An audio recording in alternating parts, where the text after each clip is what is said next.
Actually আমাৰ মহাবিদ্যালয়ত পানীৰ সমস্যাটো আগৰ পৰাই আছে, আৰম্ভণিৰ পৰা আছে। আমি বিভিন্ন ধৰণে এইটো যোগাযোগ কৰি আছিলোঁ ডাইৰেক্টৰ হায়াৰ এডুকেশ্যনৰ লগতো। তাৰপিছত আমাৰ তাত মিটিং হ'ল আৰু এতিয়াৰ মুখ্যমন্ত্ৰী, তেতিয়াৰ শিক্ষামন্ত্ৰী ডক্টৰ হিমন্ত বিশ্ব শৰ্মা ছাৰেও এই সম্পৰ্কে অৱগত। আমাক বিভিন্ন সময়ত বিভিন্ন মানে ব্যৱস্থা হৈ আছে।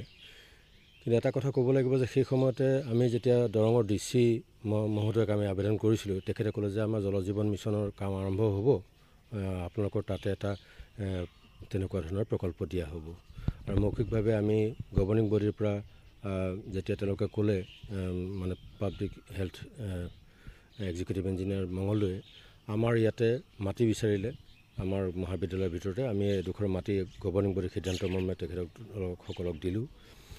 প্ৰজেক্টটো সম্পূৰ্ণ হ'ল, কিন্তু দুৰ্ভাগ্যৰ কথা হ'ল যে প্ৰজেক্ট সম্পূৰ্ণ হোৱাৰ আজি বহু দিনৰ কেইবামাহ পাৰ হৈ গ'ল, কিন্তু আমাৰ মহাবিদ্যালয়ৰ এটুপি পানীও পোৱা নাই। আৰু মোৰ অৱগত যে আমাৰ কাষতে 2-4খন বিদ্যালয় আছে, তেওঁলোকেও যিটো ইনষ্টিটিউচনেল কানেকশ্যন সেইটোও পোৱা নাই। সেয়াই আৰু বিশেষ কি ক'ম।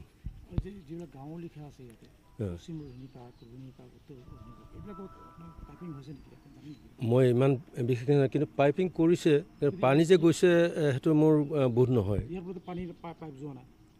পাইপ কলেজত সংযোগ কৰা নাই, কিন্তু কলেজৰ পৰা বাহিৰলৈ সংযোগ কৰিছিলে, কলেজৰ ভিতৰত কৰা নাই। মই অলপতে আজি কেইমাহমানৰ আগতে মই আকৌ এই কথাৰ সম্পৰ্কে এখন আবেদন দিছিলোঁ PSC এক্সিকিউটিভ ইঞ্জিনিয়াৰক। মই একো সমাধান পোৱা নাই। আৰু ইতিমধ্যে মই ডাইৰেক্টৰ পাব্লিক হেল্থ, আগৰ আমাৰ ডাইৰেক্টৰ আছিলে তেখেত হায়াৰ এডুকেশ্যন মিলি ছাৰ, তেখেতকো মই মৌখিকভাৱে ফোনেৰে জনাইছোঁ কথাটো, কিন্তু এতিয়ালৈকে আমি সমিধান একো পোৱা নাই। বৰ্তমান আপোনালোকে যিটো পানী খাই আছে, পানীৰ কোৱালিটি কেনেকুৱা? পানীৰ কোৱালিটিটো আমাৰ এই অঞ্চলত, বিশেষকৈ কলেজখনৰ যিটো অঞ্চল, সেই অঞ্চলটো অত্যন্ত বেয়া। ইয়াত আইৰণৰ মাত্ৰাধিক পৰিমাণ আছে।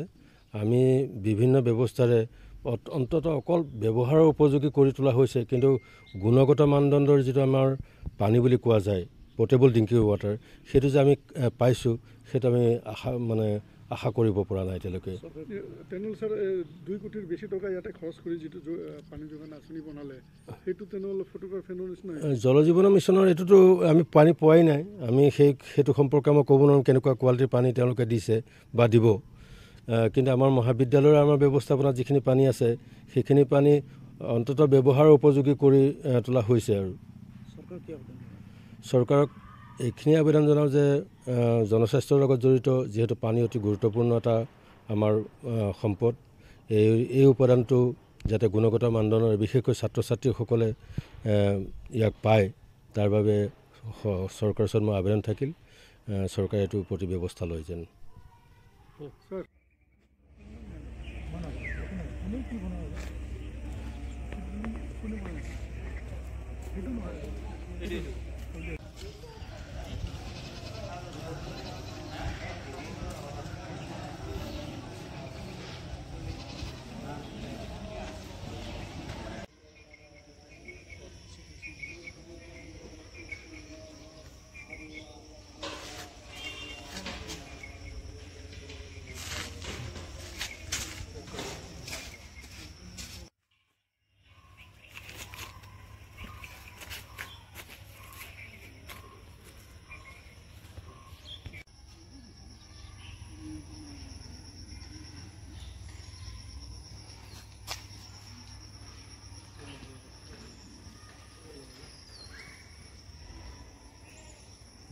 Yes.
নাই নালাগে